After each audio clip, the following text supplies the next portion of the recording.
All right, let's jump right in. We're heading deep into the mountains of Japan, right into the heart of its folklore, to meet one of its most powerful and, honestly, most mysterious figures, Sōjōbō, the legendary king of the Tengu.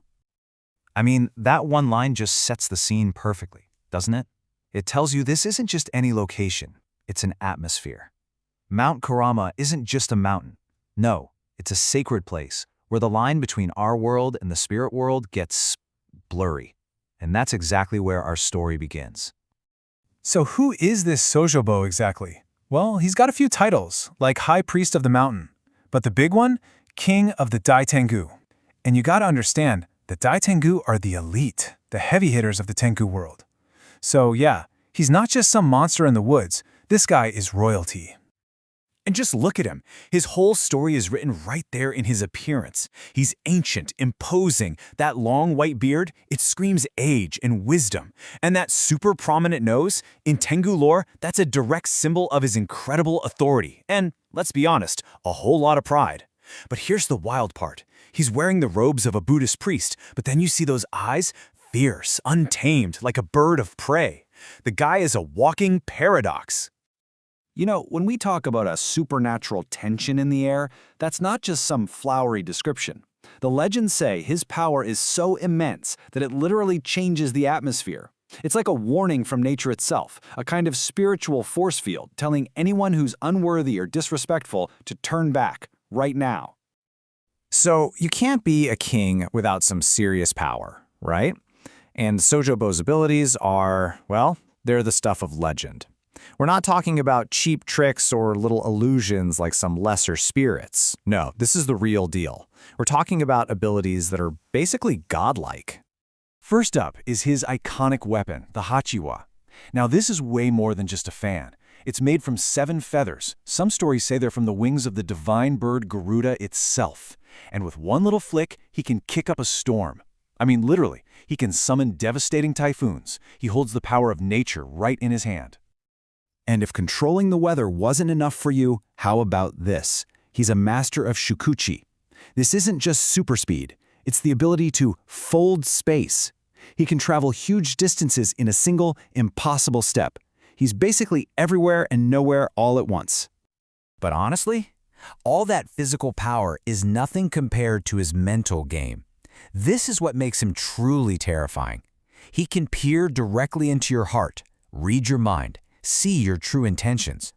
Good luck trying to lie to him, trick him, or set up a surprise attack. It's impossible. He already knows what you're going to do before you do. So, you might be thinking Sōjōbō is just this fearsome spirit you'd want to avoid at all costs, but that's not his whole story. In fact, his most famous role in mythology is something completely different. He's a master, a mentor, the one who would train one of Japan's greatest warriors and change the course of history.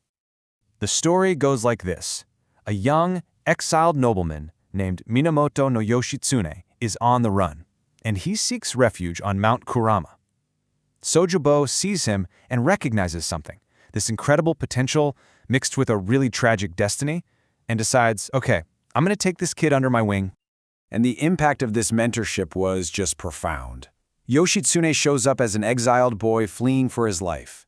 He leaves as a master of what they called the Tengu's strategy, a fighting style so unbelievably effective it helped him win the historic Genpei War and turned him into an absolute legend. So what exactly was this training? The old texts describe it as a dance of lethal speed and supernatural agility. I love that description. It wasn't just about learning sword moves.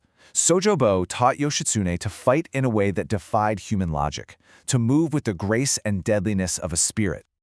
Now, training a legendary warrior is a pretty big deal, but Sōjōbō's day job was even bigger. His influence went way beyond just one student. Remember, he's a ruler, with responsibilities that stretch across the entire spiritual landscape of Japan. And just to put his authority into perspective, he is the recognized leader of the 8 great Tengu of Japan.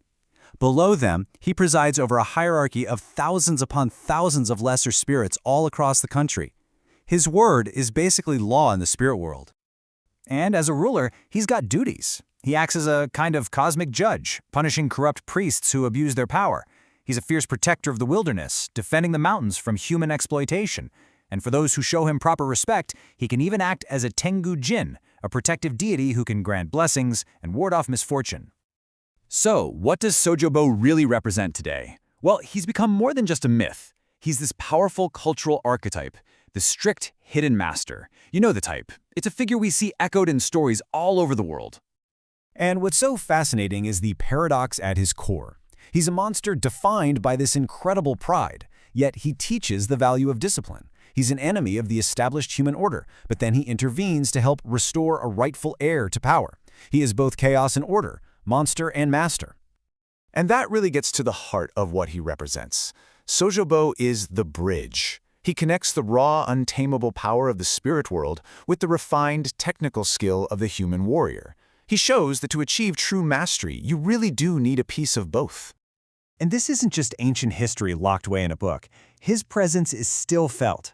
If you visit Kurama-era temple in Japan today, you'll be greeted by a massive, intimidating, red-faced statue of the great Tengu himself. It's a very tangible reminder that his legend is still very much alive. And I think this is the ultimate takeaway from his story. Greatness isn't just an accident of birth. It has to be forged. It requires impossible trials and, sometimes, guidance from a master who exists far beyond our normal understanding. Which leaves us with a final thought to chew on. Sōjōbō was the hidden master of a bygone era, a force of nature that forged a hero. It just makes you wonder, what hidden masters, what unseen forces are shaping our world right now?